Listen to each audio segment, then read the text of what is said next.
Hello, good morning. We're getting ready to start. If I can kindly ask you to sit down so we can get started. Thank you so very much.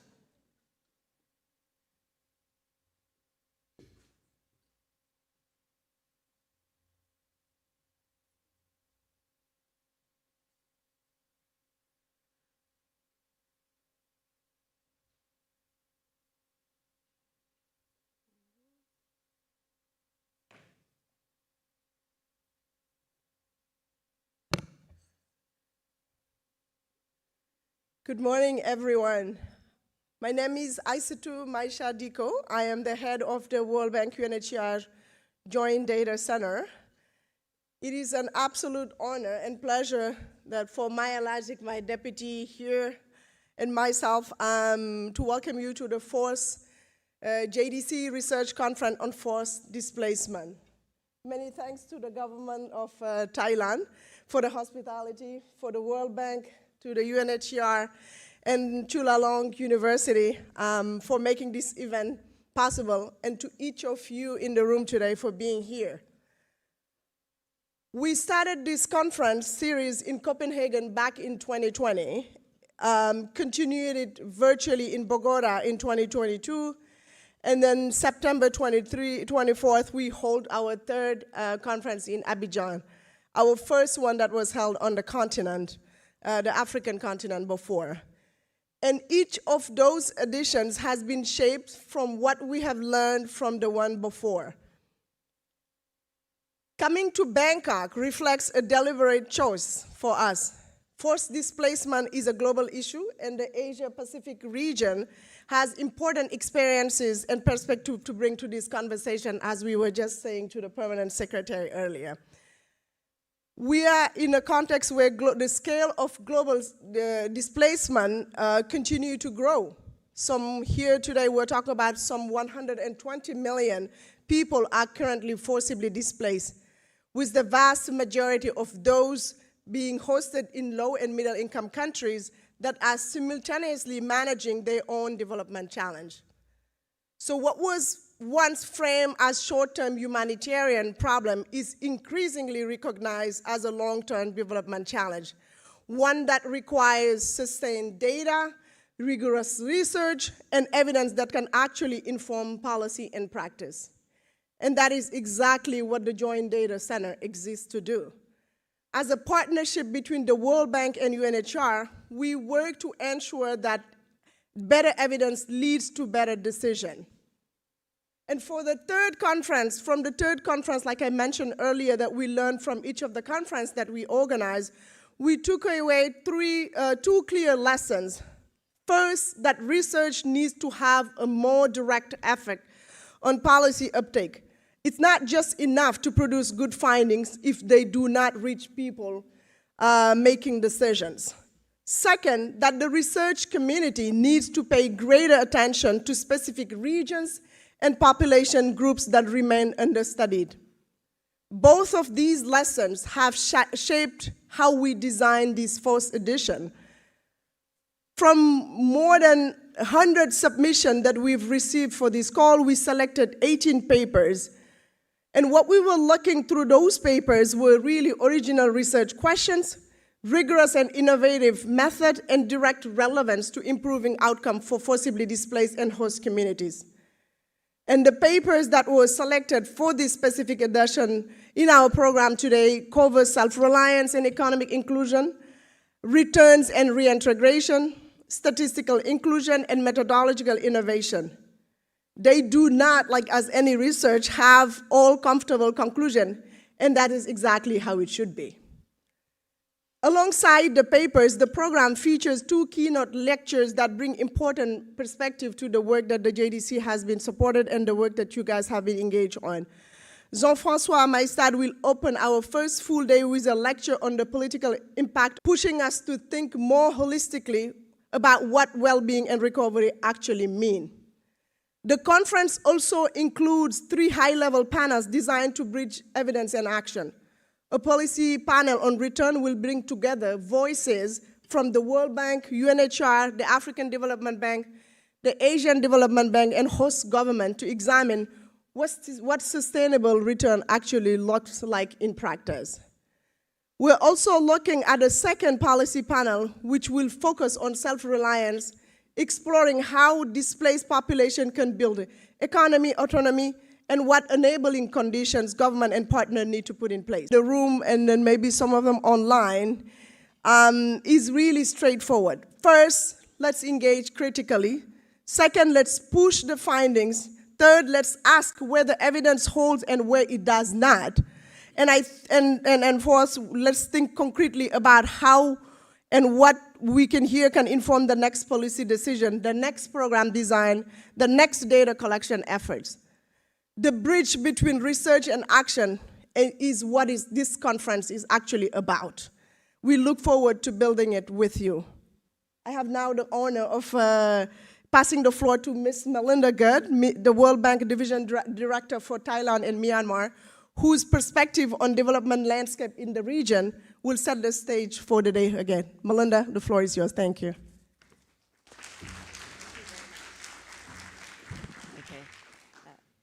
Sawadee ka and good morning, everyone. As a very lucky resident of Bangkok, it's my honor also to welcome you to the conference here. Excellencies, distinguished guests, colleagues, researchers, and friends for many years. Let me start by thanking the government of Thailand for hosting us, and particularly Deputy Secretary Mak Sapan. We've had wonderful discussions about the work that Thailand is doing on this issue as a regional and a global leader. Let me also thank the JDC, the Joint Data Center on Forced Displacement, our colleagues in UNHCR, and Chulalongkorn University.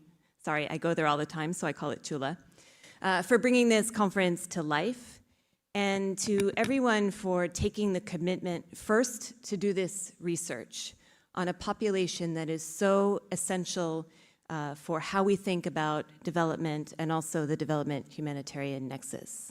As Asatu said, we are really pleased to welcome participants from governments, academia, other international organizations, and development institutions. When I looked at the breadth of expertise represented here, reflecting both the importance and the complexity of this issue, I realized again how lucky I am to live in a center of excellence like this, where we get to have and host all of you here. We know that we're meeting at a very significant moment globally in our work as development and humanitarian professionals. We know displacement situations are globally becoming even more protracted, with many lasting years or even decades. And so for countries that are hosting displaced populations, these aren't short-term policy questions, and I know we'll hear from the colleagues from the Thai government about this and the great work they're doing. We know that refugees and displaced populations spend a long time living in host communities, and there are pressures on jobs, services, housing, and economic opportunities, and these pressures will continue to build. And we know that host communities are managing these pressures alongside their own development priorities and aspirations in a rapidly changing world. And we know that governments are managing these competing development priorities. And so I know that we'll hear a lot about the cutting-edge research that's being done on how governments can think about financing. We were talking about that even as we were beginning the conference. And in this context, it's really, as Asatu said, the quality of research and evidence that you can bring to these policy discussions that matter a great deal. It makes it possible for great leaders like the Deputy Permanent Secretary to actually be thinking within a government, what do we do for these parts of our populations? And in a world when there is so much competition for research, this is really no small thing. So you, Deputy Permanent Secretary, in a way, you representing so many other people in governments around the world that are doing this. Thailand's been navigating a very complex displacement dynamic for many years and managing the competing pressures on the communities in those areas, which are often outside the economic engine, in Thailand at least, that is Bangkok. And so this work that we do as the World Bank Group supports what is now our North Star for the World Bank, which is thinking about how do we find jobs for people. As the development part of this partnership, This is now our single focus and strategic focus, and that gets right to the heart of what we try to do for displaced communities and for host communities, including here in Thailand. Maybe a personal note on the Joint Data Center. I've been now working with the JDC for my last 3 assignments, so I'm actually seeing some people whose names I know only by email. I had an advantage of working with Tammy, who runs UNHCR here, when we were in Pakistan together, using the work of the JDC. Then during my time in Kabul, in Afghanistan, before this, and now, of course, our work that we're doing in Myanmar with UNHCR, where we're really using data to show the diversity in the internally placed population. And this has really helped development partners to think through, in an increasingly resource-constrained area, how do we help people on the ground? So better evidence supports better policy. It supports people who are trying to lead and do the right thing in governments, in NGOs, and in academic institutions. So this is a really important conference. And again, thank you so much for taking the time and being in here to talk about it here in Bangkok. Thank you very much.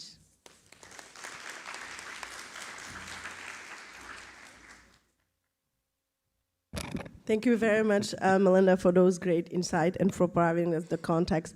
Now I'll give the floor to Hae-Kun, who is the division director. I'm using the acronyms of the World Bank. The regional bureau director for UNHCR, to also provide us some strategic input. Thank you.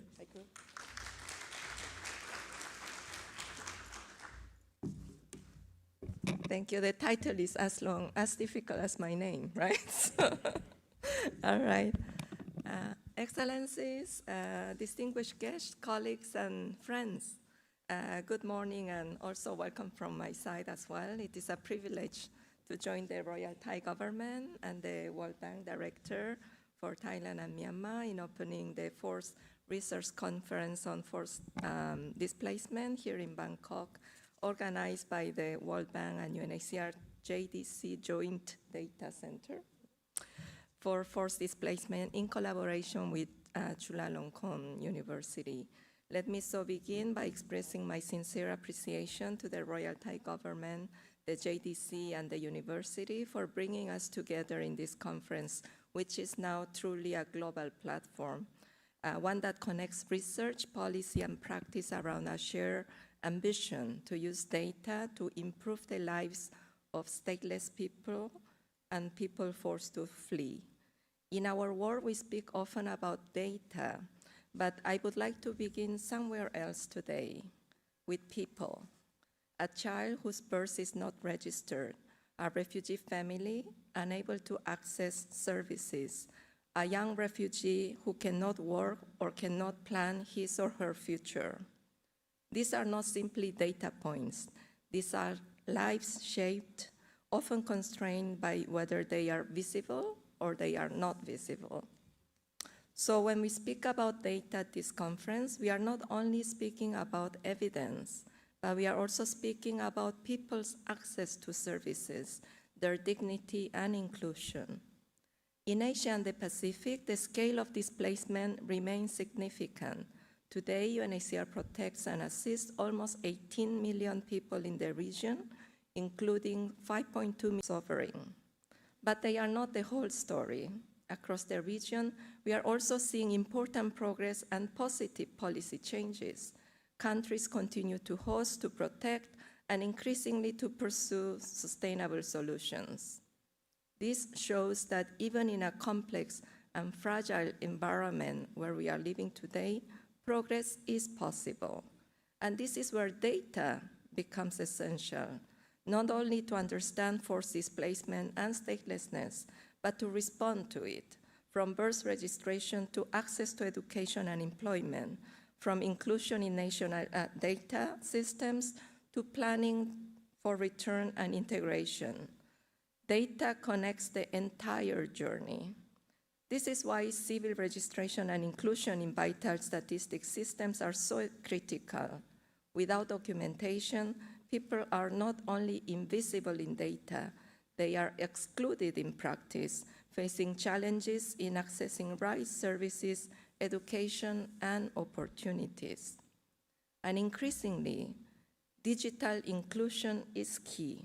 As systems evolve, the question is no longer only whether people are registered, but whether they are digitally included. Digital ID systems, data platforms, and interoperable systems are not just technical innovations. In today's digital world, they are tools that enable people to access services, enter labor markets, and rebuild their lives. When we speak about data connecting the entire journey, we mean not only administrative data systems, but also inclusion of forcibly displaced and stateless people in socioeconomic surveys, so that they are not only counted, but meaningfully represented in the evidence used to inform policy and programming, as Melinda also mentioned. Research and solid evidence play a critical role. They help us understand what works, why it works, and how to design policies that are sustainable, efficient, and grounded in reality. This evidence base is what allows us to translate data into practical, scalable solutions. In this regard, I would like to recognize the leadership of the Royal Thai government. Recent policy developments to expand opportunity for refugees, including the right to work, represent an important step towards greater inclusion and self-reliance. And Thailand is not alone. Across Asia and the Pacific, including Central Asia, countries continue important steps, often in challenging circumstances, to reduce statelessness, expand refugee documentation, and strengthen inclusion. At the same time, the region faces growing and compounding risks. Asia and the Pacific is one of the regions most affected by recurrent natural disasters and climate-related shocks. For people who are already forcibly displaced, these shocks act as a multiplier of vulnerability. We therefore need data that help us not only understand displacement, but also anticipate it, respond to it, and reduce its impact. Evidence increasingly shows that when people are included, when they can work, move freely, and access services, they do contribute. They contribute to local economies, to labor markets, and to social cohesion. In other words, inclusion is not only the right thing to do, but it also makes economic sense. Investing in data inclusion and evidence-based policies is essential not only for protection, but also for resilience and sustainable development. Yet, we should not lose sight of the human dimension, because behind every statistic is a person making decisions, taking risks, and striving to build a future. This is why this conference matters. Over the coming days, you will explore new research, new evidence, and new ideas on self-reliance, returns, statistical inclusion, and beyond. But most importantly, this is an opportunity to explore the answer to a very simple question. How do we ensure that the data we produce is used to inform better policies, better programs, and better outcomes for people? Let me close by thanking all of you for your partnership, your expertise, and your commitment. I wish you rich discussions, meaningful exchanges, and continued collaboration. Thank you.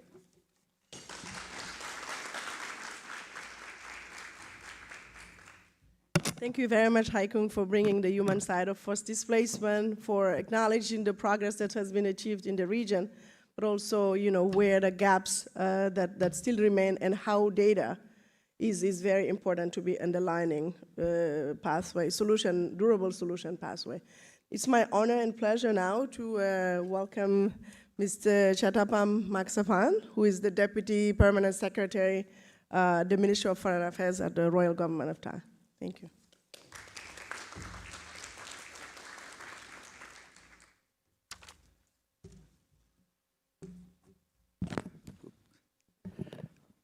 Ms. Kai Kunjun, UNSCR Regional Director for Asia and Pacific. Ms. Malida Good, Division Director for Thailand and Myanmar World Bank.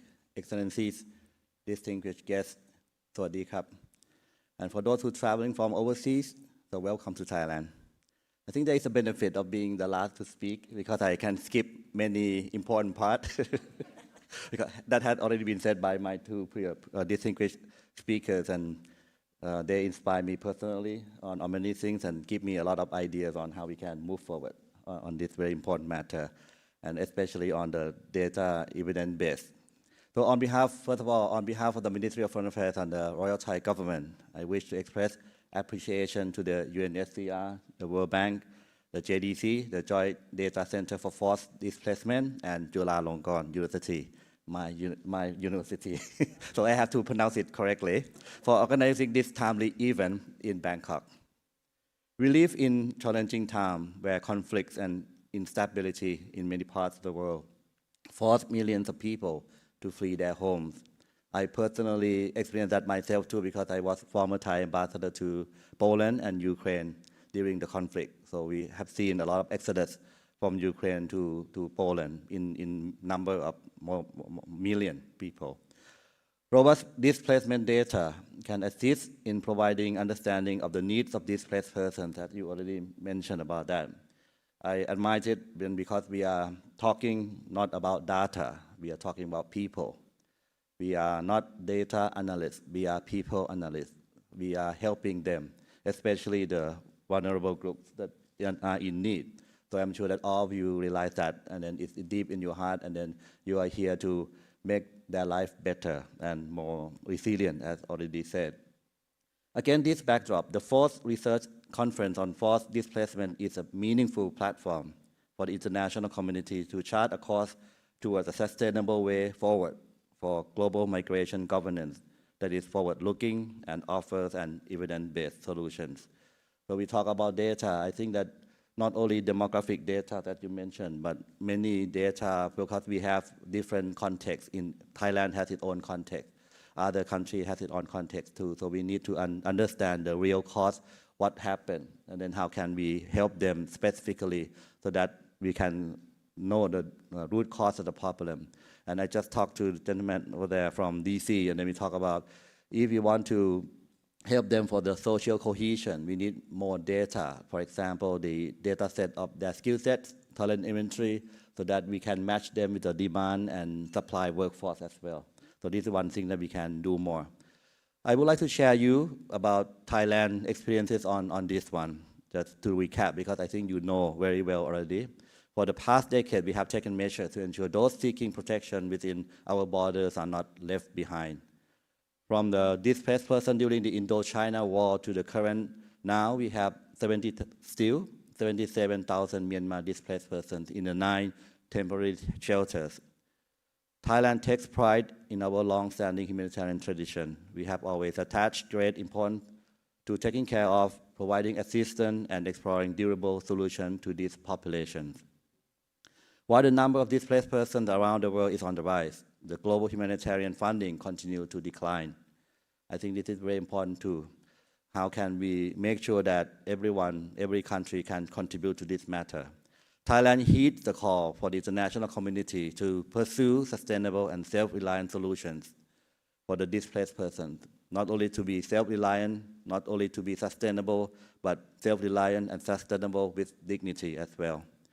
In August last year, Thai cabinet adopted a solution allowing Myanmar displaced persons to work outside the temporary shelters. The policy aims to provide opportunities and empower this population to realize their full potential, allowing them to contribute to the socio-economic development of Thailand. So today we are proud to share of these efforts, but still we need to do more. I just discussed earlier before this a very interesting and very interactive brief conversation with many of my friends here. I asked the question, what Thailand can do more? And she told me that, oh, there's a list. It might be long, I don't know, but we can work together because we have succeeded so far, but we can do more. I think every country can do more too. We can do more together on this important matter. So we are open to all the ideas. I hope that you can come up at the end of this conference, the ideas, measure, practical, doable solution, short-term, long-term, mid-term, whatsoever, that we can do together. So that would be a great contribution of this conference to everyone, including the Thai government. And then last but not least, Thailand, I would like to say that I appreciate all our partners, including the UNSCR, the World Bank, donor countries, and civil society organizations for their long-standing support for the Myanmar displaced persons. We welcome the continuation of such support during the transitional period, particularly in the areas of skills development, livelihood preparation for life outside temporary shelters. They are very challenging. Some of the displaced persons, I was told that they have been in the shelter since they were born. So they need to do social adaptation, not only to upskill their skills so that they can work as effective workers for the workforce in the Thai market, in the Thai workforce market. On this note, the Deputy Permanent Secretary of the Ministry of Interior will join you and present Thailand's experience on this issue tomorrow at the second policy panel on self-reliance. So we look forward to your participation as well. So distinguished guests, I believe that through the spirit of international cooperation, we can build pathways that uphold human dignity, strengthen resilience, and create sustainable solutions for displaced persons, not only in Thailand, but across the globe. Thailand looks forward to working closely with all stakeholders for effective policy decisions, including through advancing data-driven solutions. We also open, again, to all explore collaboration with the Joint Data Center and all of you to solve this problem together. So I wish the Forced Research Conference on Forced Displacement a fruitful meeting, and thank you very much. ขอบคุณครับ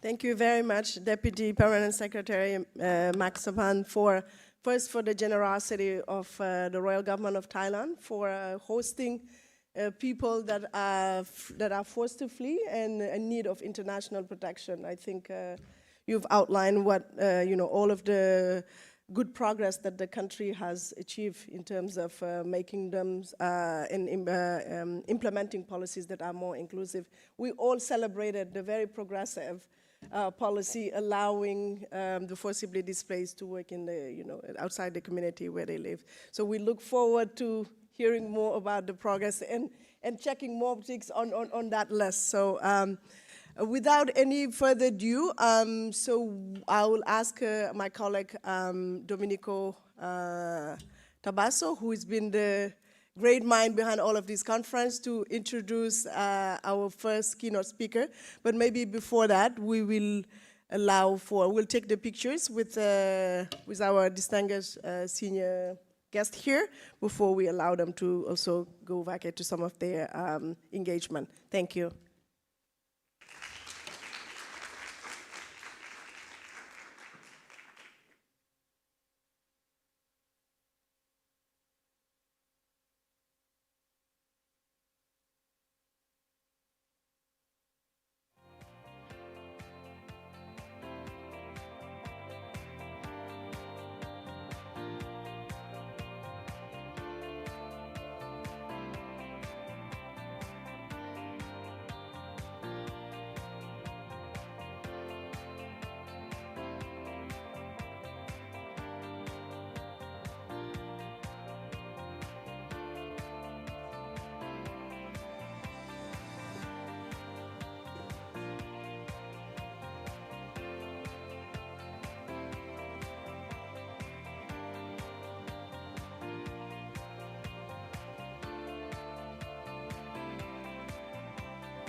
morning, everyone.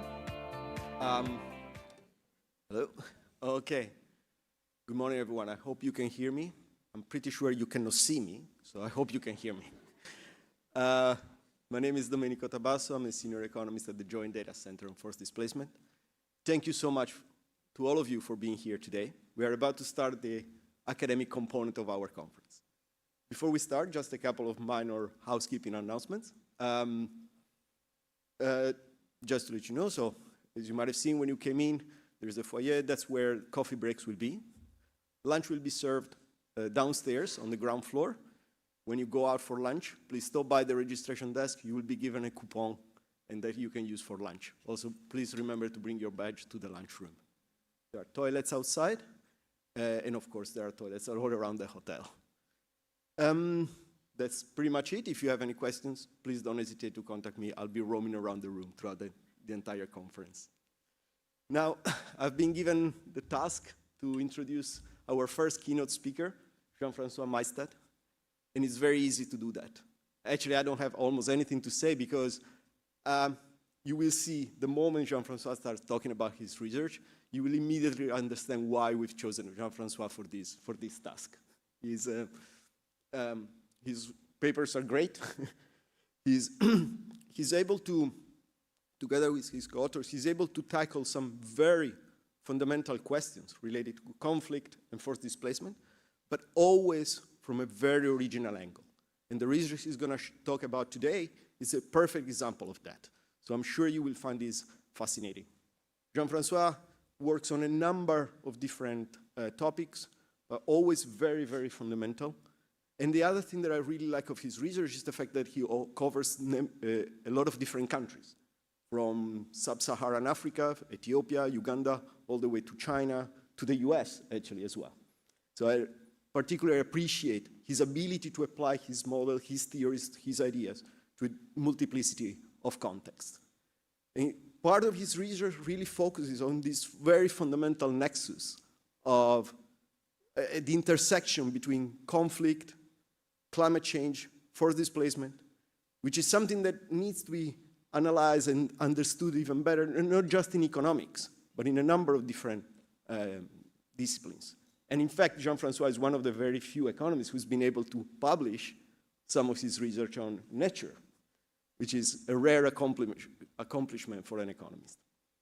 Jean-François, I'm going to give you the floor in a second. I just want to say one last thing. The research Jean-François will present today is co-authored with Anna Maria Maida.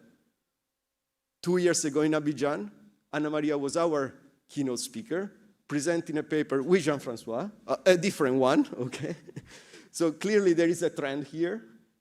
If you have another co-author, maybe for the 5th conference, we'll look into that. But Jean-François, I'm really, really happy you accepted our invite. I'm going to give you the floor. Actually, the floor is yours, so take it away.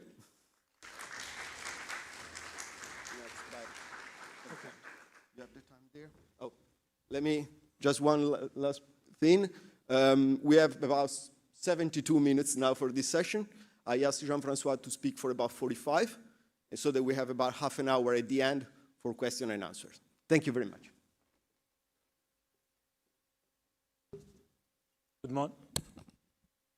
Good morning. Thank you very much for the very nice introduction, Domenico. It's actually my pleasure to be here. I'm very, very thankful to JDC. As you know, my work on forced displacement is really at the center of my research agenda for a long time, maybe too much, but for a very long time, 15 years. And so it's a pleasure, but it's also a pleasure to be here and to learn about new issues on forced displacement in this region that, to be honest, I don't know very much, so I'm very curious to hear about the new challenges that you may face and the policy we can implement. So today, as Domenico was saying, I'm going to present a paper on the political impact of refugees in Africa, which is co-authored with Anna Maria Maida from Georgetown University and Shamsu Demir from UCLouvain.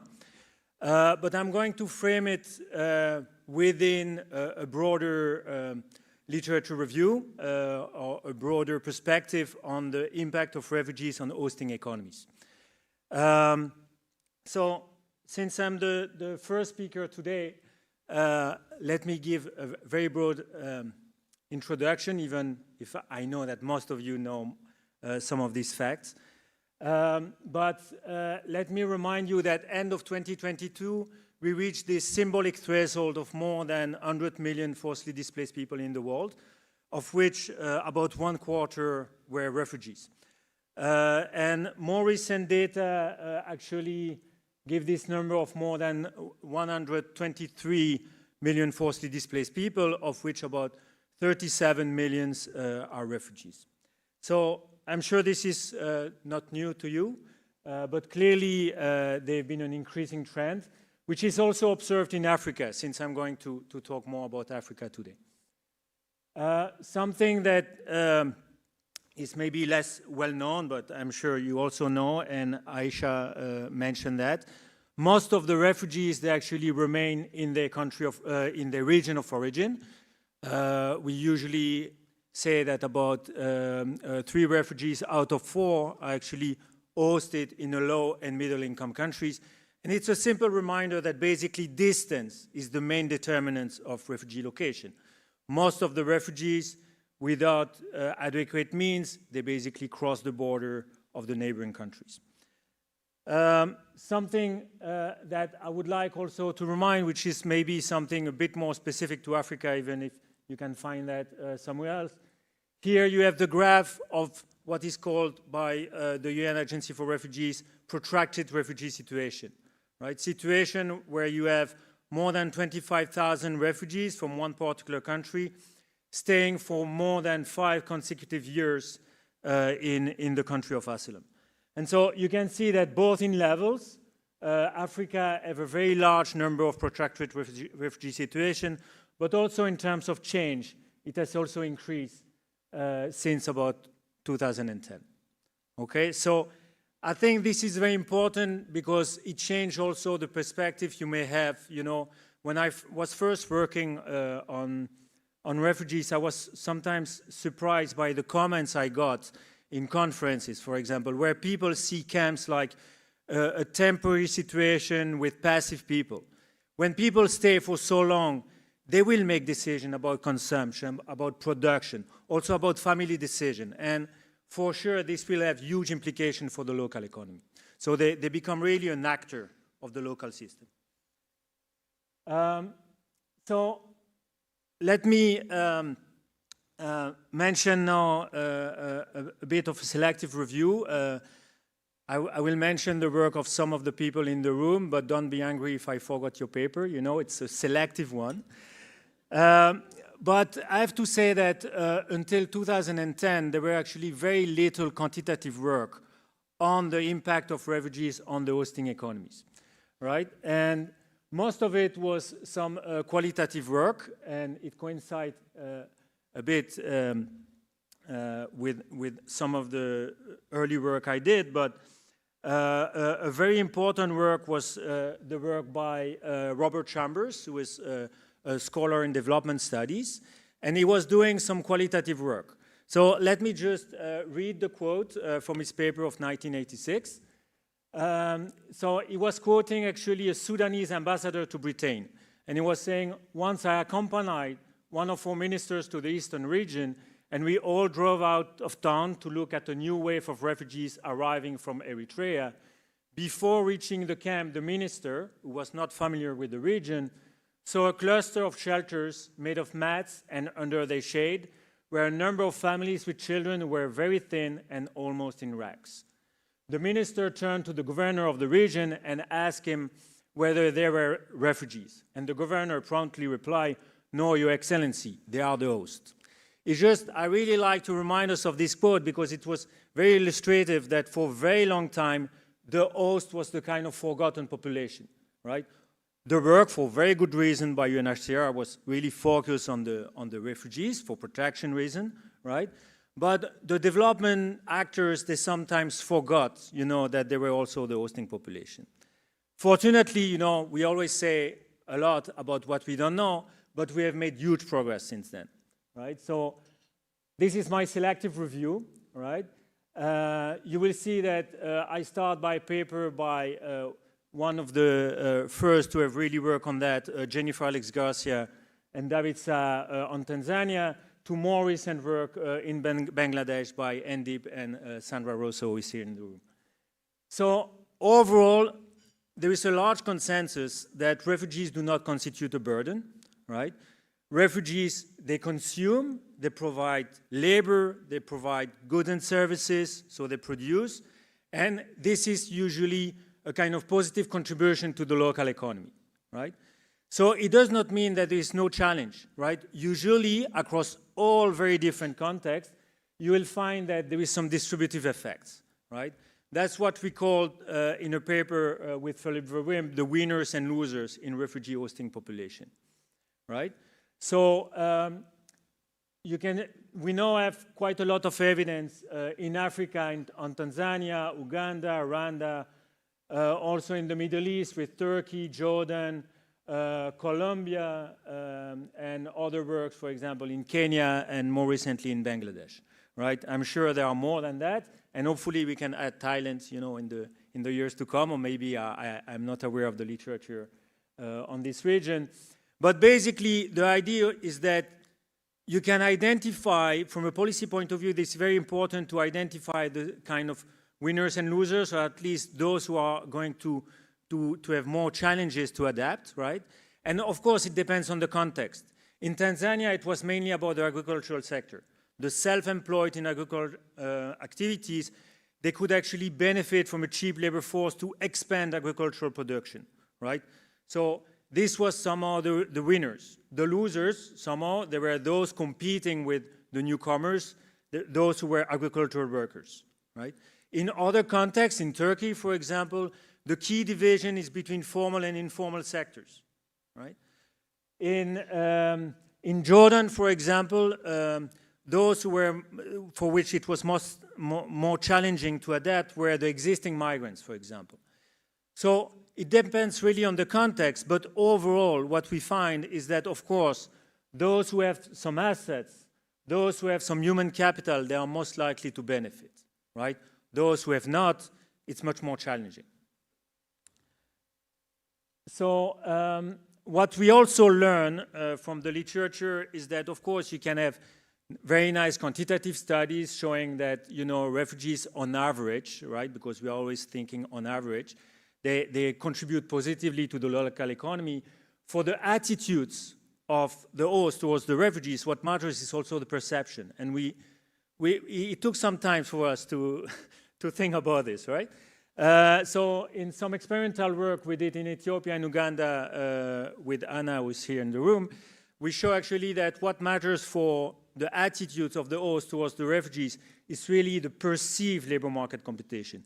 It's not necessarily the competition that they face in reality, it's really the perceived. Some situation where you have a huge increase of refugees recently, and it's not necessarily that they experience this competition, but it's more the threat that matter.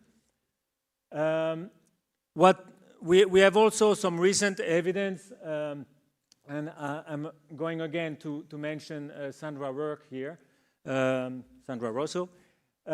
Inclusive refugee policy, right, that I call like this, inclusive, because it's a bundle of different type of policies, and there are certainly some work to unpack this bundle, right? This might be about the right to work, the providing the means for the livelihood of the refugees, the ability to move, and also the access to services, as it was said before, right?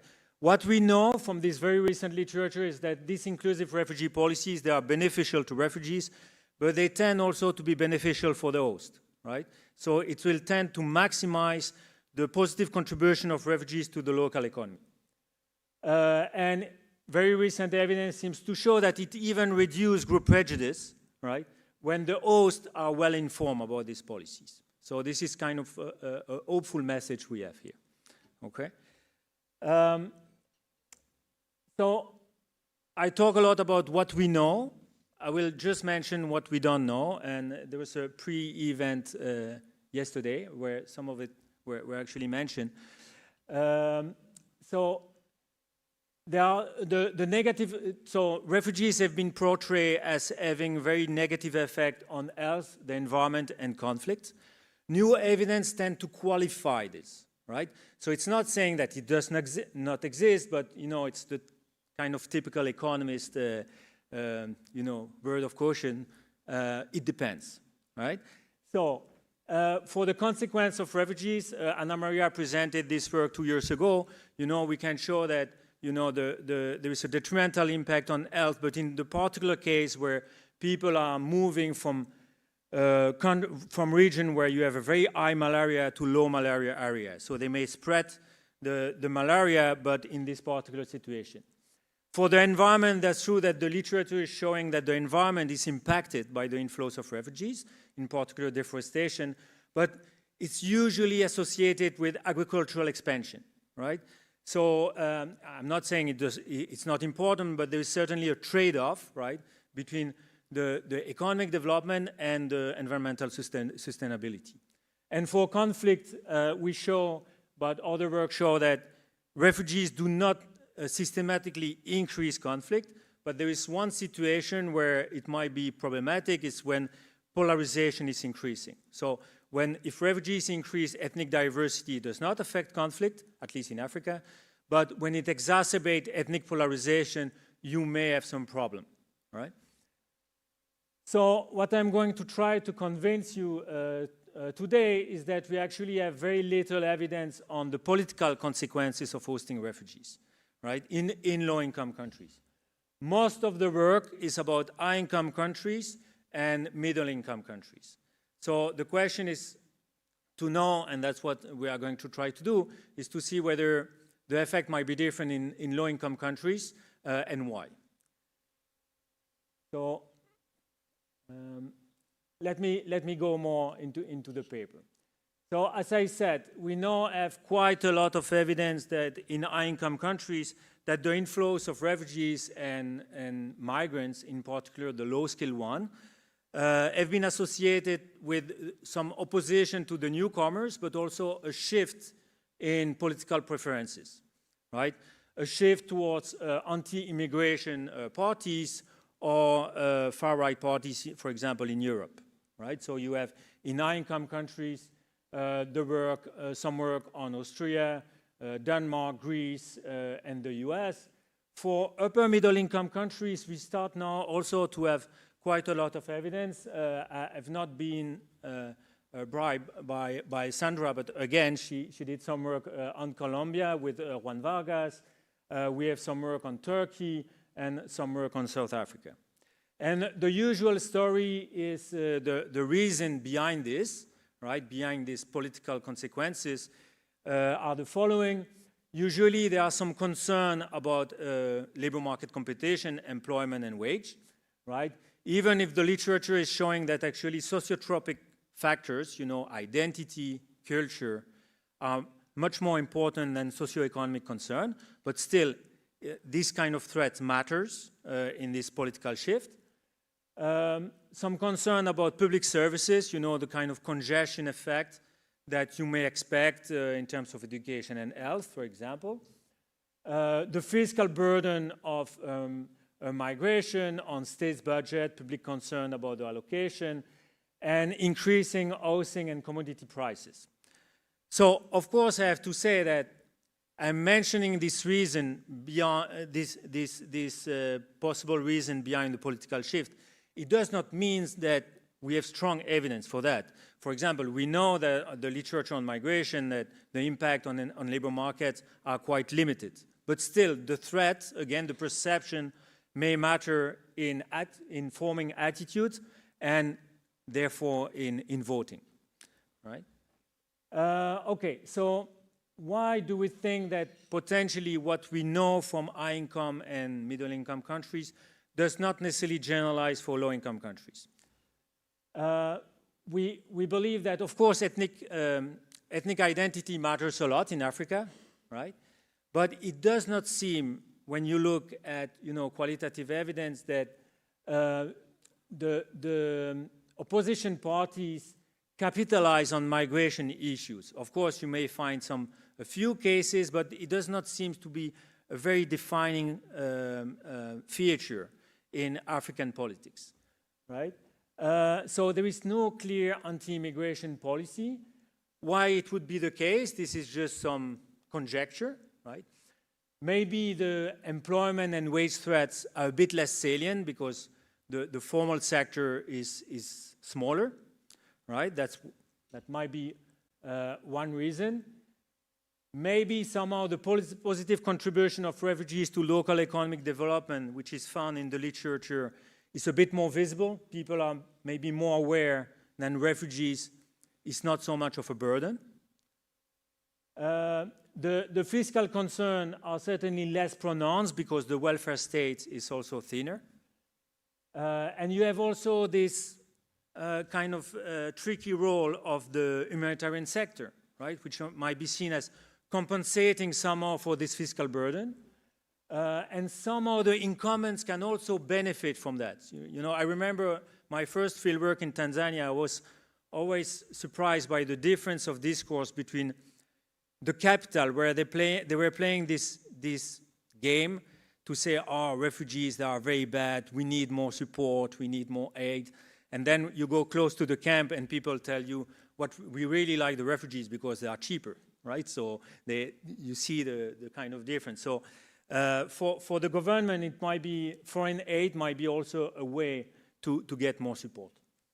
So the kind of theory or conceptual framework we have is that in low-income countries, maybe the effect is different because refugees may have positive impact on the local economy through improved well-being and improved access to public goods. And this may have an impact on more positive attitudes toward the newcomers, and therefore the incumbent might be rewarded. That's the kind of hypothesis we have. Furthermore, we know that what we call the inclusive policy maximize somehow the potential benefits, not only for the refugees, but also for the host, right?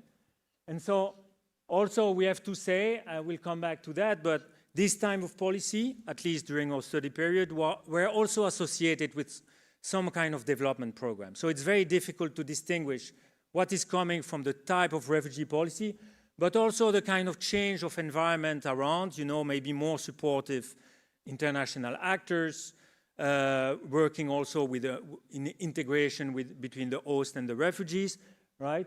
And therefore, what we expect from the literature is that basically these positive spillovers to the local community, they might be somehow magnified by this inclusive refugee policy. So that's again something we want to test with the data. So basically, we want to know how refugees affect political outcomes. I'm going to show you that we are going to use the data that are available for 16 African countries.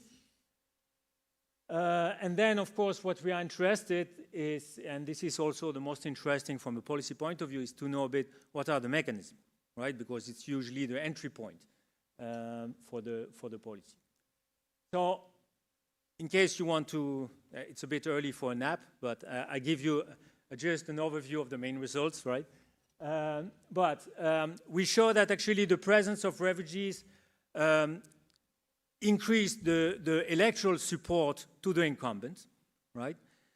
And also the trust, what we call institutional trust, but in the particular case where countries implement these inclusive policies, right?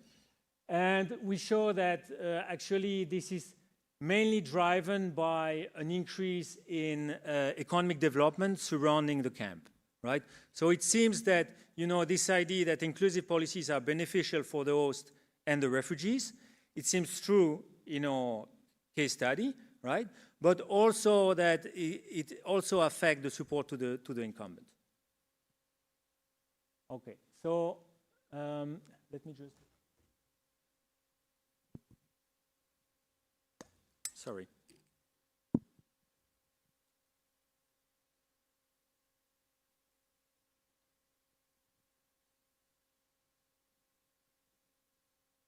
You can see I'm not used to be a keynote. Okay, so let me go directly to what we are doing. So before I go to the data, let me just tell you that we built on the work of others. right? In particular, I told you there is very little work on low-income countries, the political consequences. There is one exception, an important one, by Guy Grossman, was also, I think, at some point a keynote for the JDC last year. So by Guy Grossman and Yang Zhu, where they show that actually the inflows of refugees has had a positive impact on the political support to the incumbent, right? In the particular case of Uganda. And they show that it was particularly the case when the refugee policy becomes more inclusive, right? And so they also show that the main channel is local economic development and better access to education and health facilities. So to some extent, you can see our paper as a kind of external validity exercise. How much can we generalize the result of Uganda, right? Which is a very particular case because Uganda is very well known as one of the progressive refugee policy, right? So what we are doing is it also true in other countries? And we are going also to build on another paper, which is by Christopher Blair et al., where they actually quantify the nature of the refugee policy, right? So they went through all the documentation about refugee policy in 92 countries, and they managed to somehow qualify whether what they call the policy is more liberal or less liberal. I'm going to use the term inclusive versus, maybe it's my French influence, you know, but inclusive versus non-inclusive. Okay, so I'd like to start with the data we are going to use, all right? So we are going to combine mainly two types of data. So we have data on provided by the UN Agency for Refugees, thanks a lot, but about the location, the exact location of the refugee camps, you know, and the number of refugees year by year, right? So we are going to exploit information about more than 200 refugee camps between 2000 and 2016 that we can link to the region in the 16 countries. Then we are going to combine that with data on election, which is the CLEA data set. So in this CLEA data set, we have data on the lower chambers election aggregated at the subnational level. So what we did, it took some time, right? But you can look at the different parties, you know, at the local level, right? And then you can basically compute the share of vote going to the national incumbent. So the national incumbent in 95% of the cases is the president, right? So you can see at the regional level what is the vote share for the national incumbent. And so we are going to have a sample which includes 700, when you see GIDM1 is basically region year observation across 276 regions from 16 countries. So if you plot this on a map, in green, these are the countries that are in our sample, right?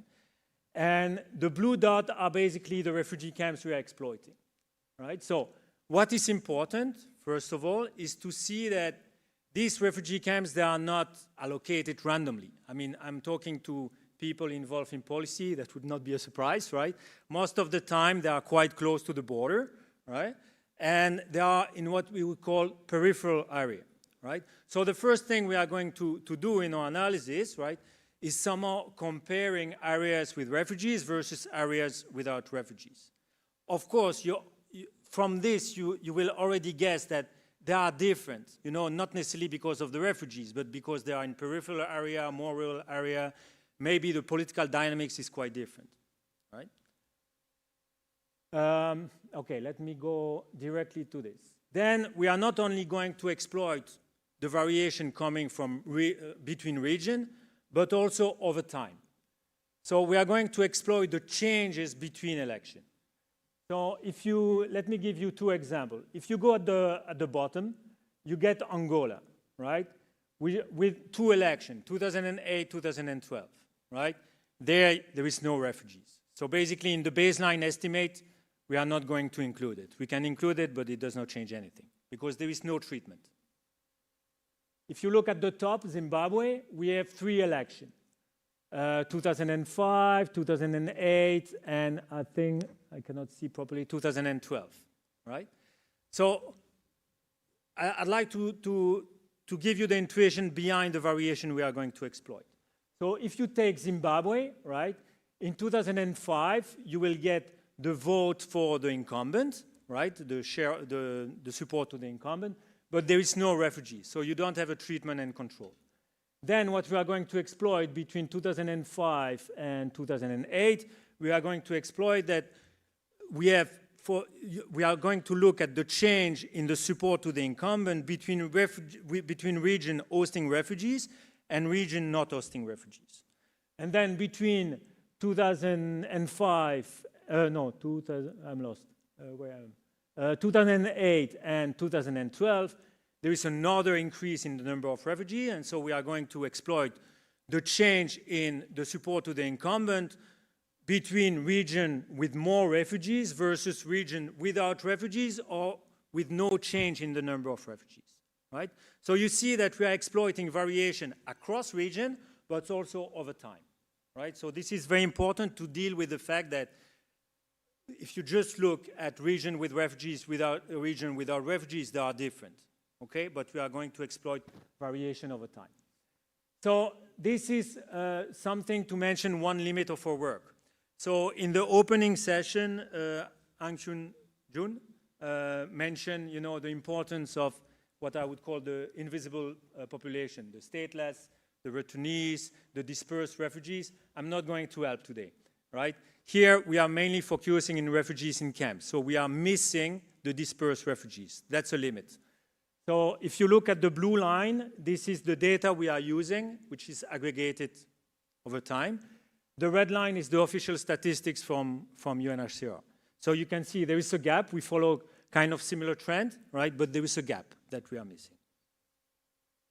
Okay, so we are going to combine it with the data by Blair et al. So remember that one of the hypotheses we want to test is that the effect is different if the countries is implementing an inclusive policy.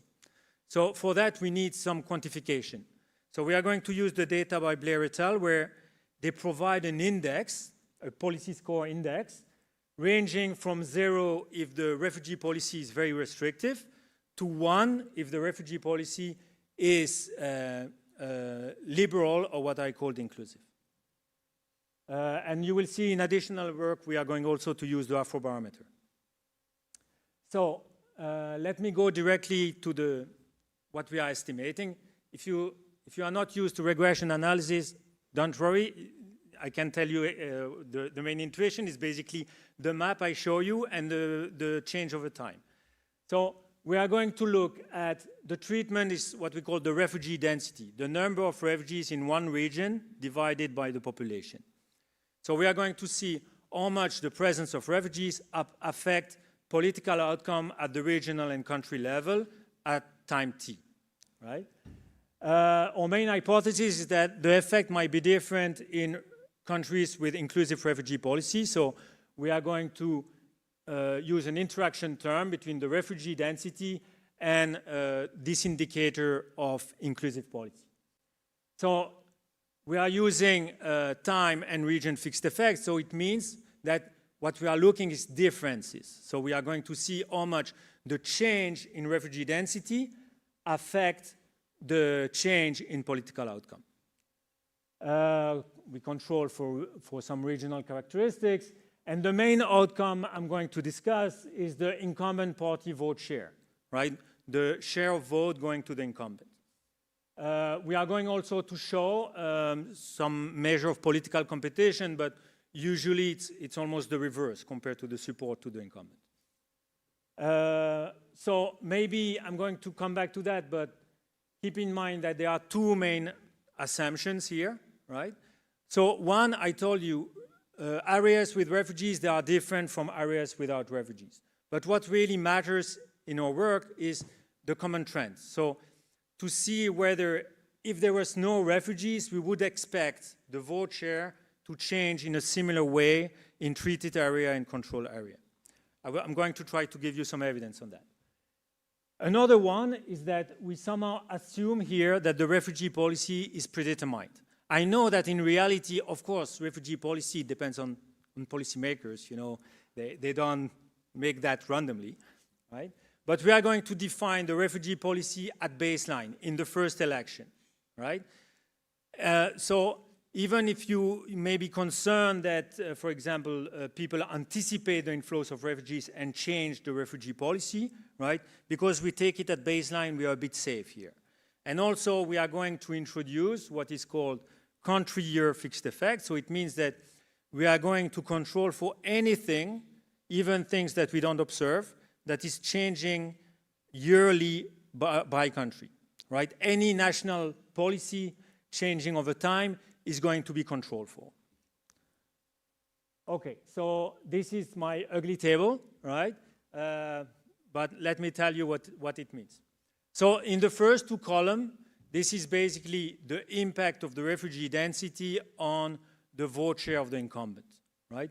So you see that we have a positive coefficient with and without control, but it's not statistically significant. So at least we can say that it does not seem that there is evidence of a political backlash, right, for the incumbent. In the following column, you know, you have different specification. Let's take the last one. The interaction term is positive and statistically significant. So again, it means that in countries with an inclusive refugee policy, the presence of refugees, the change in the number of refugees in the refugee density, is associated with more vote share for the incumbent. So it's a positive impact. Okay, so a 1 standard deviation increase in the refugee density translates into 1.8 percentage points more vote share for the incumbent, which is about 5% at the mean. So it's not huge, but 5% at the mean, it's sizable. Okay, you have to trust me that it's robust to many different things. You know, if we define refugee by refugee incidence, if we define the number of refugees in the past. What is interesting is that it seems normal, but it's a good validity check, right? If you look at the impact of refugees that will come in the future, right, it does not affect election. Okay, so this is good. Political competition, I'm not going to talk too much about this. It goes always in the reverse direction. So when the support to the incumbent increase, political competition decrease, it seems from political scientists that it is what you should expect. Okay, so a quick note for my fellow researcher, right? So I'm going to be short on that, right? But about the endogenous location of refugees, I acknowledge that places with refugees and without refugees, they are not the same. We do not find very strong evidence that, you know, a refugee camp will open in a place where you have more or less support to the incumbent. But most importantly, we do a pseudo-event study, right? We compare to the usual support to the incumbent in a particular region and in a particular year. And we look whether the support to the incumbent is higher or lower, whether the election takes place before and after the opening of the camp, right? And so we don't have very strong statistical power here. We should be careful, right? But if you look, you know, if you have an election before the first year the refugees arrive, if you compare those who will become treated versus the control group, you don't have any change in the period before, right? No, it does not work. Anyway. But afterwards, you have this positive impact that is coming when the refugees arrive, right? And this is, whoops. And this is even more the case in countries with inclusive policy. So we lose some precision because we have to cut the sample in half, right? But you see again that if an election takes place before the first refugees arrive, there is no impact, right? But it only arrives after the first opening of the camp. Okay, so I skipped that, but for those who are concerned about heterogeneous treatment effect, we have some alternative indicators that I skipped. Okay, so what is there is something I want to say. Of course, you might be concerned that there are many other things going on, you know, even if we introduce this fixed effect and so on, right? So for example, that I told you refugee camps, they are in peripheral area, mostly rural area. Maybe there are some change in the urban area that we do not capture. I'm not claiming it's not the case. So usually that's why you try to convince with robustness check, right? So for example, we are going to exclude the urban areas. We found the same results. We are going to only look at regions close to borders. We found the same result. We are going to control for the distance to the capital times year fixed effect. Why? We are doing that because we want somehow to capture the influence of if you are close to the political power or not, right? Does not change the result. I told you we try to make the refugee policy as given, right? But one concern you may have is that we know that there are many determinants of this refugee policy. And so are we capturing the effect, the differential effect of countries with inclusive policy, or the differential effect of determinants of the refugee policy that change over time? It's a bit tricky, but so what we did is we take all the determinants of refugee policy in Blair et al. Paper, including those who were not significant, and we over-control. So we introduce these determinants interacted with the treatment, the refugee presence, okay? And we show that when you do that one by one, right, our results remain very stable. So, you know, this column with the stars, it shows basically that the main coefficient of interest is very stable across all these specifications. Okay, so what we are going to do now is we are going to do exactly the same, right, but with another data set, right? So what we want to do, we are going to use the Afrobarometer both to have kind of validation, looking at institutional trust, but also trying to look at the mechanism. So the Afrobarometer is a representative survey, right, where usually you ask, so people ask the respondent, are you satisfied with the work of the government? Are you satisfied with the provision of local public goods? Do you feel more attached to your ethnic group versus the national identity? So you have this kind of more opinion type of survey. So we are going to use exactly the same specification. The main difference is that we can work at the individual level because we have individual respondents, so we can control for individual characteristics. But also the data is much more granular, right? Because we have a point. We have the cluster of, let's say, the village where the data have been collected. So we can create some buffer around this village, right? And see whether you have some camps or not, right? So we do exactly the same. So you see here you have it's much more granular. You have all these points which are the Afrobarometer cluster, and you have to build a buffer around each cluster to see where the refugee camps are. So the first thing you observe, right, is that, again, doing exactly the same specification, there is no trick here. You find that actually, you find also an increase in the trust towards the president, right? In particular in countries with inclusive policy, right? So this is really in line with the increase in the vote share. So we can change the buffer in different ways, but then when we look at some mechanism, right, we are going to look at 4 types of mechanism. One, you may think that what we are capturing is a change in vote turnout, right? For some reason, people are voting more, voting less, right? And therefore, you have more or less support to the incumbent. You may think that people get more access to, more or less access to public goods, and therefore it affects the support to the incumbent. You may think about national identity, and then the last one is economic development. For public goods, we found mixed results, right? To some extent, I would have preferred to find something else, but that's what the data show, right? So we found that for education and somehow health, even if it's not significant, and infrastructure, right?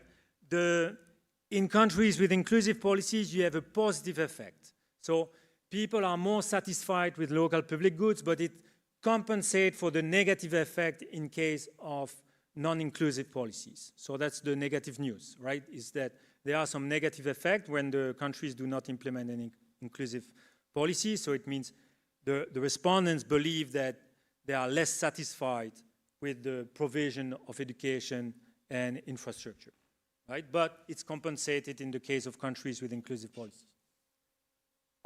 We find that for reducing crime, the effect is, you have also this compensating effect, but it's more than compensate. So in countries with inclusive policies, right, refugees increase the satisfaction towards the policy to reduce crime. National identity, in the way it works here, it does not seem to be able to explain really our results. And we have a third, maybe the most important, vote turnout does not seem to explain our results. And the most important mechanism here seems to be economic development. Of course, we don't have very precise data on economic development. The Afrobarometer does not have very good data on income or consumption, unfortunately, right? But there we use nightlight. As you know, it has been used to proxy for the night during the night, has been used to proxy for economic activities. Imperfectly, but it's a decent proxy.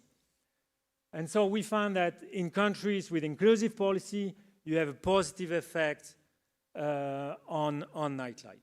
What is also nice with nightlight is you have more data points, so we can do this kind of even study, right? That we do also for the other outcome, but it's less precise.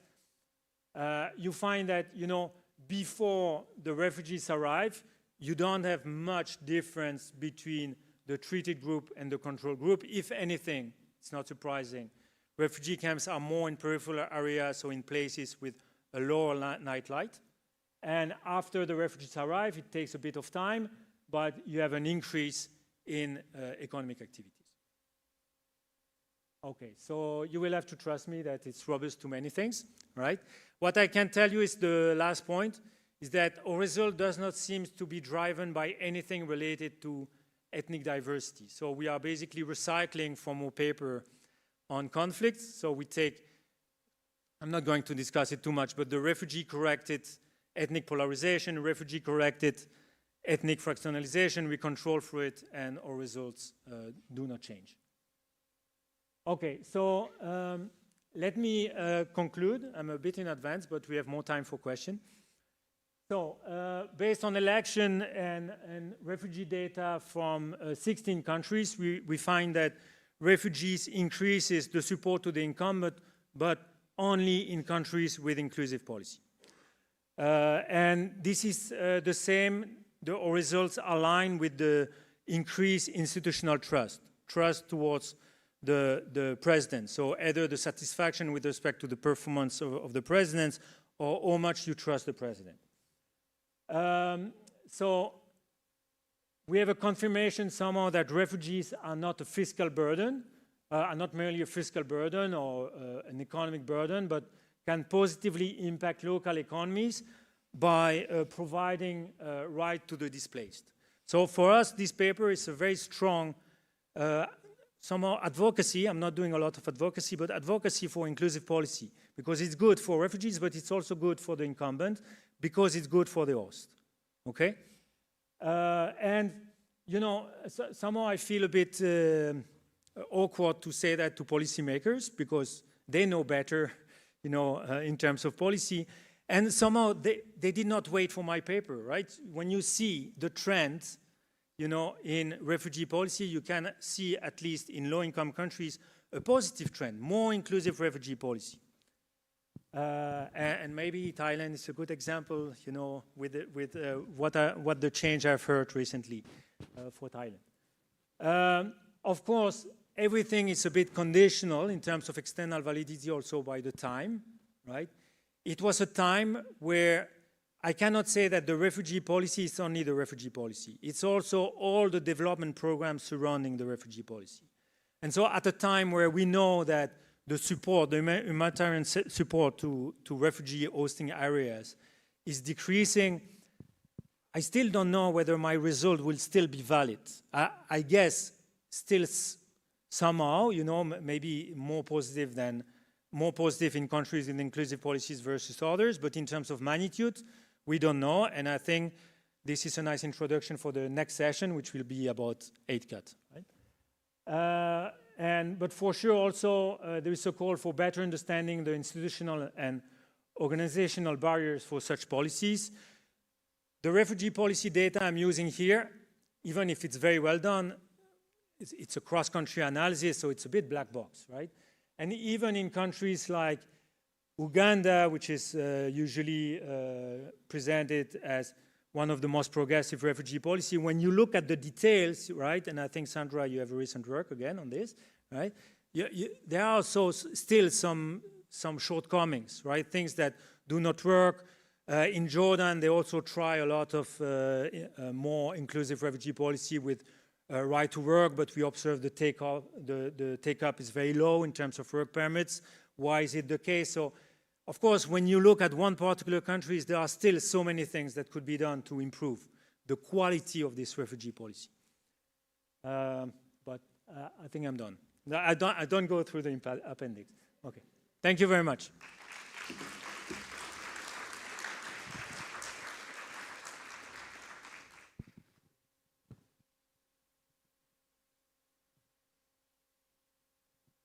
Don't run away, Jean-François.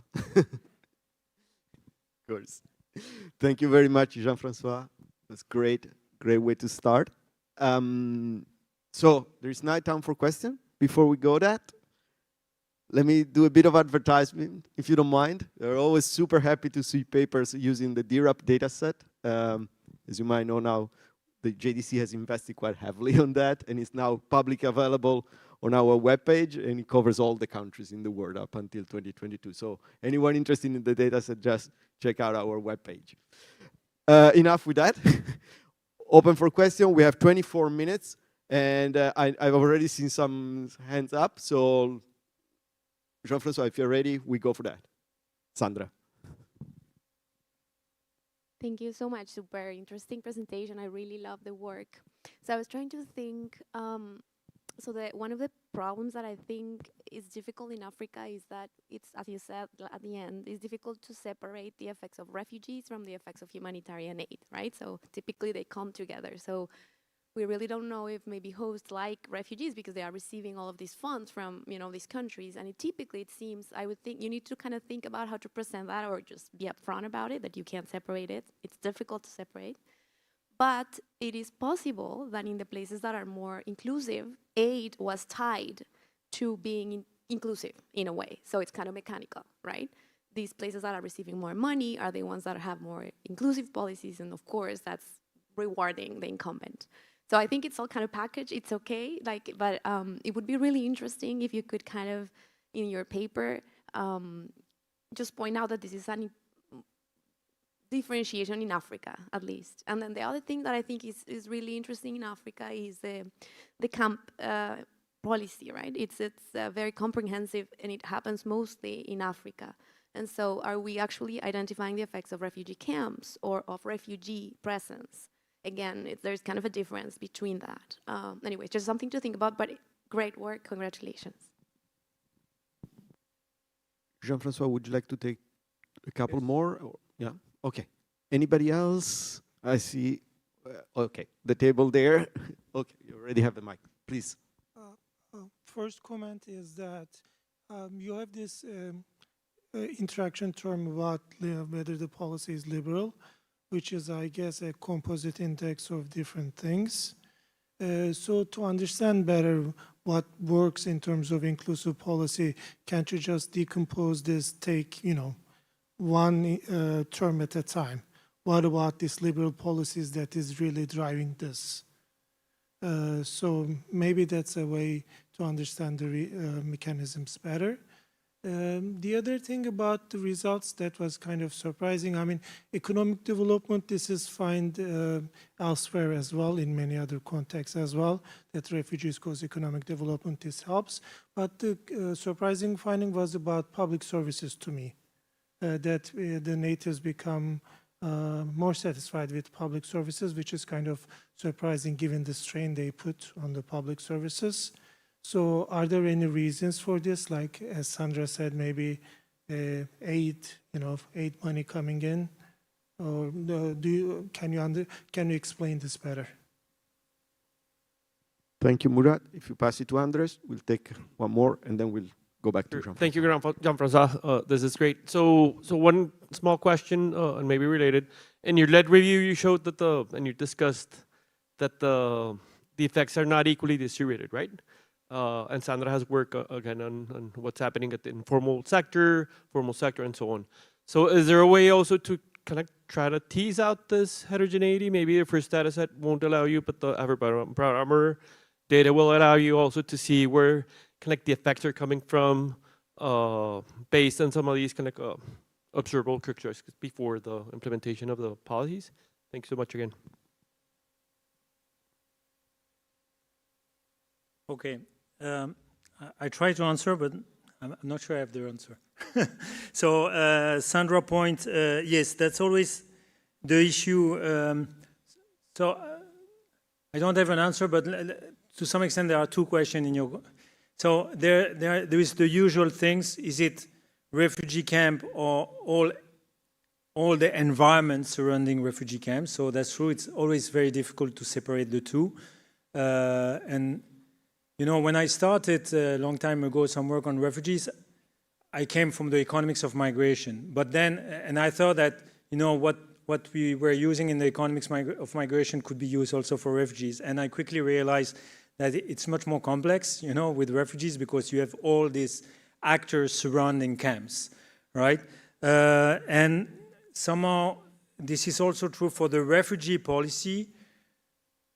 It's very difficult to distinguish, because this is something we did not realize, to be honest. And when presenting, people were saying, but you know, when you have this inclusive refugee policy, people who know very well the situation, you know, on the ground, they were saying, but you know, there are also tons of initiatives surrounding by NGOs, you know, better integrating host and refugees by international organizations. So we cannot really separate the two.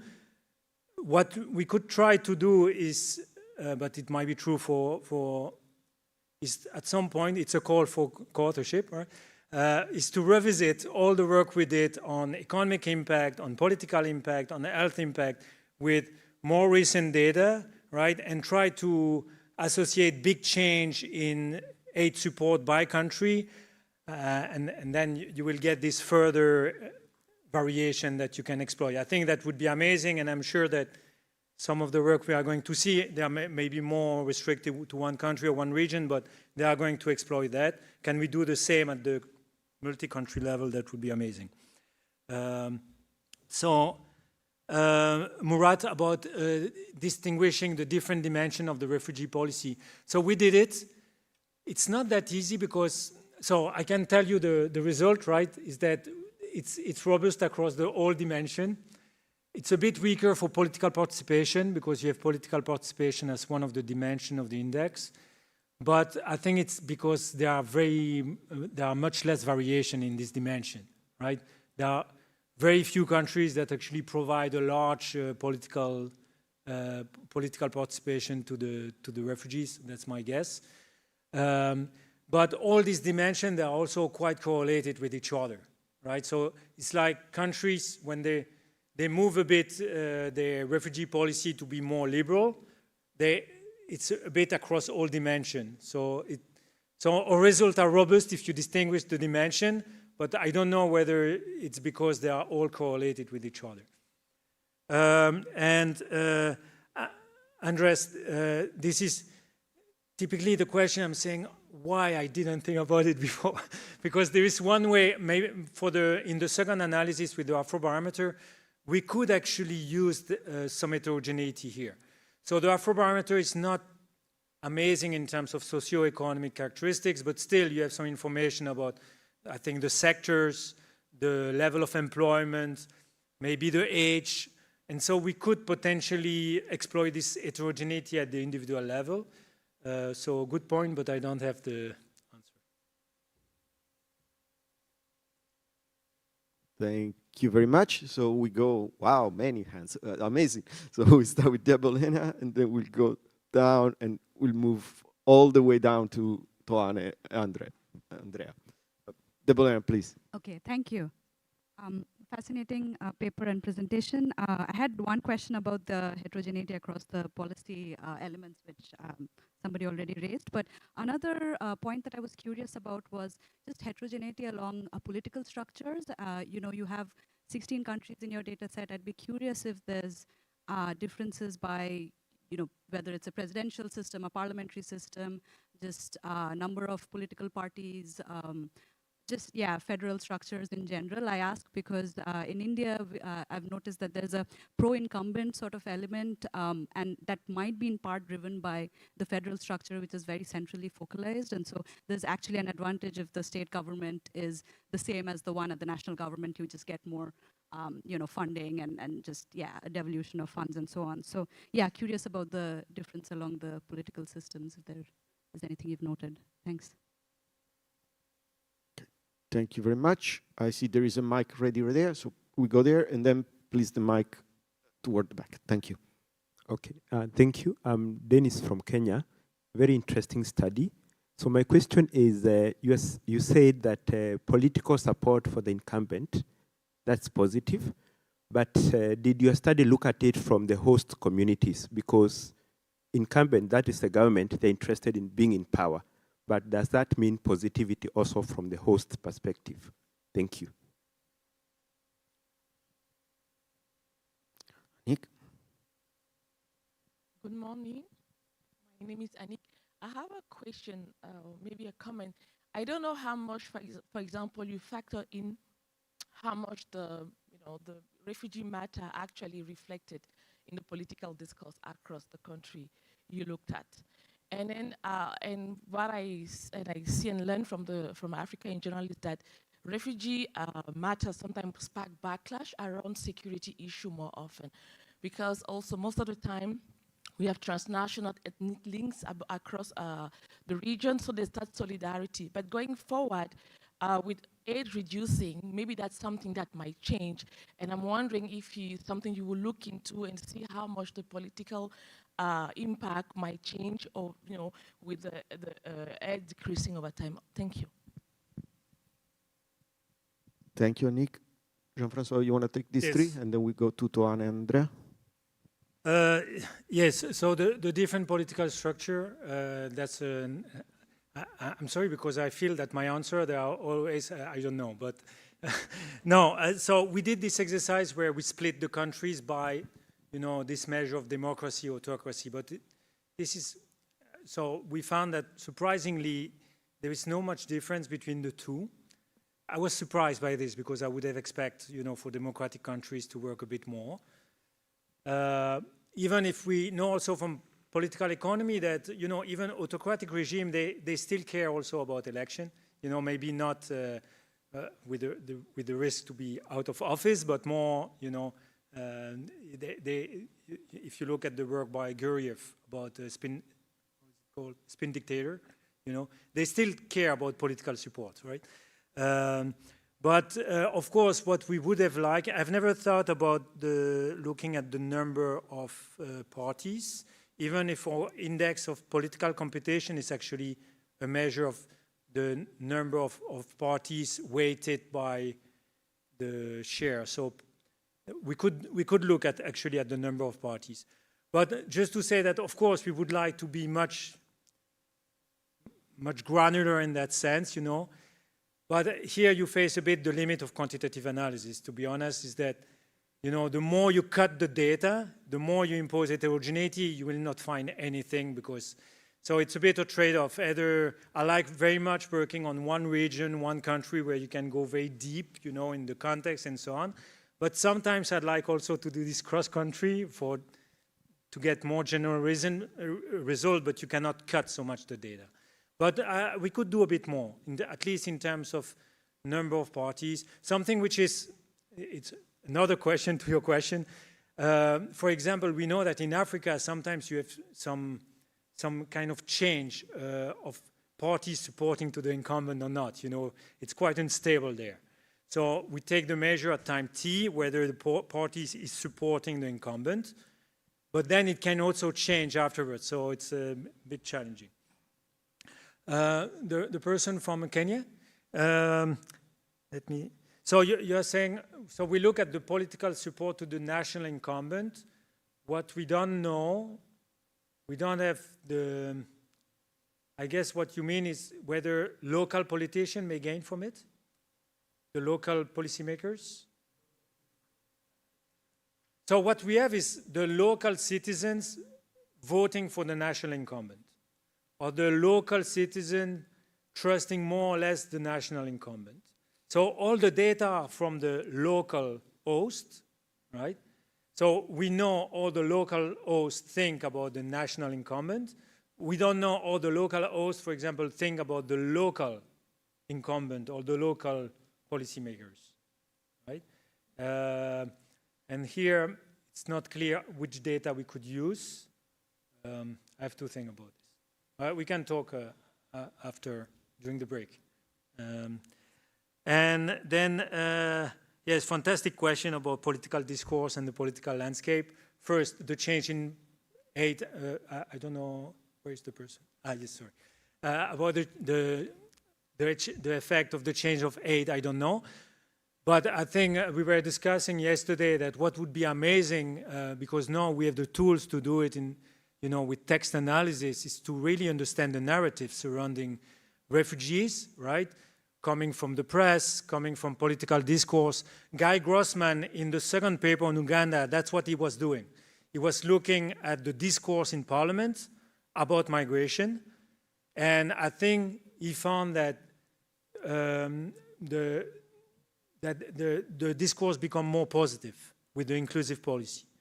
But again, this is one country. I think we could do amazing work to really understand.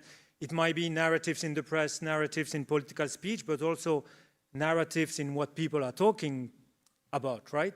So it's also a very nice way, this is just a general comment, to bridge much more quantitative and qualitative analysis. You can actually do a lot of qualitative work and then implement some text analysis on this. Again, I don't have the answer, but I think it's amazing to work on that. So, yeah. Thank you very much. Toine? Thank you, Jean-François, for the presentation.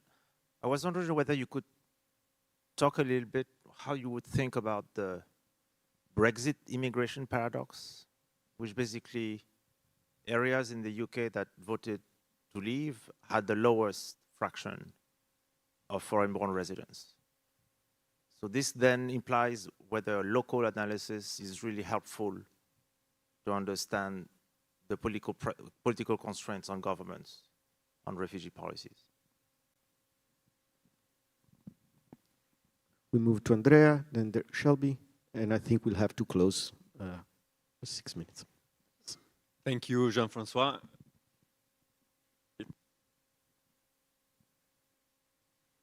Thank you, Jean-François. It was a great presentation. I had a question going back to this idea of disentangling aid from the presence of refugees.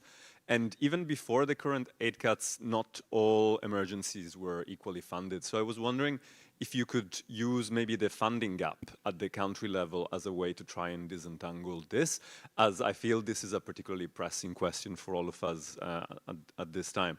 And the other question that I had was about the pre-existing links between the refugees and the host population and whether this might affect things. So if we're thinking about Uganda, there were very strong trade networks, ethnic similarity between South Sudanese refugees and the Ugandan population. This might be different in other contexts.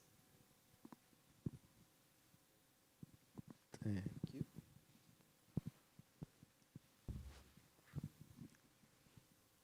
Thank you so much for the presentation. This was really exciting to see. I'm hoping that you could help us think a little bit about variation in terms of the number or if there's a sort of threshold points with the number of refugees and where you might see a shift. I think looking at the list of countries you had there, and it may just be some of the ones I noticed, but Gambia, for example, has an inclusive policy, seemed to have that the shift, but then I think the number of refugees is somewhere around 700 people. And when we think about 150-kilometer radius, how do we think about that in terms of the kind of substantive impact? And I have the same question related to how we might think about places that have hosted refugees for quite a long time. A place like Kenya, it looked like that was a place where you see some fluctuation, but we know that camps have been there, since 1990. For people within a 150-kilometer radius, even if we see, shifts in that population over time, how should we think about that in terms of people substantively both noticing that and then acting on that when they vote? So are there certain threshold points where you think that this becomes relevant for how people respond in voting? Okay. So first, I was not expecting a question on Brexit, but I see your point. So I don't know, something that we did not look too much in terms of mechanism is, the paper is unsatisfactory in terms of mechanism because maybe is it a question of the contact theory? That's where you have more migrants that you interacted more with them, and therefore maybe the support, maybe this differential effect of countries with inclusive policies is also coming from this contact theory. You have more contact with the newcomers and therefore more positive attitudes. So yeah, I don't know how to capture that. So it might be possible that we are capturing that. So I don't know. So Andrea, I haven't thought about the funding gap at the country level, but I need to come back to you. So this funding gap, would it be specific aid to refugees? Okay. How much of that ask is being funded? So that would be very interesting. Also pre-existing link. So yes. We could do more. Actually, in a previous paper, we were using the EPR data set on the three main ethnic groups among the refugees going from one country to another, and then we could approximate, because in this data, we are not exploiting this here, we have the country of origin of the refugees, so we could approximate from which ethnic groups they were coming. And therefore, we could see whether ethnicity matter, for example, the ethnic link between the refugees and the host. So this, we could do more. Trade links, it's going to be difficult at that granular level. Somehow with the exercise we do with the determinants of the refugee policy, we control for trade links between countries, for example, but this is very gross, it's not very precise. But at least the ethnic issue, we could do more. So that's a very good point. I have such a to-do list now after this conference of things to do, but and then the threshold effect, that's a challenging issue, right? So somehow we already imposed it because we have these splines of refugees, which is a technical issue to make sure that our interaction term is not capturing the nonlinearity in the refugee density. So we could look at this. From what I remember from the spline, not the interaction with the refugee policy, but there was not so much nonlinearities in our work. But you need to remember that here, with all the fixed effect we have, right, we need to be careful with these nonlinearities because there might be a bit of overfitting here. The more you introduce this fixed effect, you may end up with a fake nonlinearity. So I'm a bit cautious. I remember that in my first work on Tanzania, we actually found this scale effect, right? That positive effect were much more important when you have a certain size of camps, right? And so there was nonlinearities in size of camps, so positive when you reach a certain scale, and there were some nonlinearities with space, right? Where if you are very close to a camp over space, you had more negative effect than positive, and then at some distance, the benefits outweigh the cost, right? But this is related to one study in Kagera in one particular region of Tanzania, so I'm not going to extrapolate too much. And it's also assuming that people do not choose their location at all, which is a big assumption. But this is a fantastic things to study, the kind of threshold effect. Not easy, but yes. Will you take one last one? Yes. Okay. Joaquin?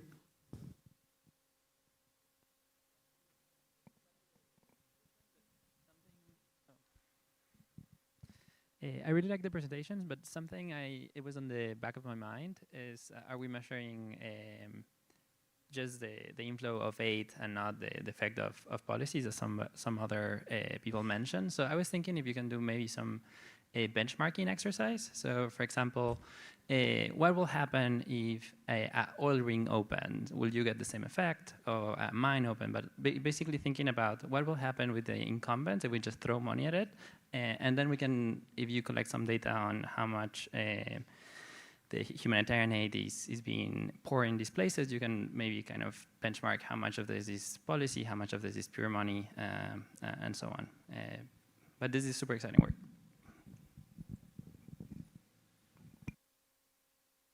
Yes, that's a very good idea, actually, because we have all the data to do that. So in other work on conflict, we have work on mining, work on... So how much, if you think that the refugee camp somehow is a kind of positive shock, right? But with maybe a stronger, because you have also all this effect on attitudes, you have some, there are people, right? It's not just diamonds. So for sure it's different, but how different is it would be very interesting. I don't know what diamond, mining is a bit peculiar because you have some effect on also the environment, you know, some negative effect also at the local level. So I'm not sure it's the best benchmark, but a very nice benchmark would be something, if you have an idea, something which is somehow positive, right?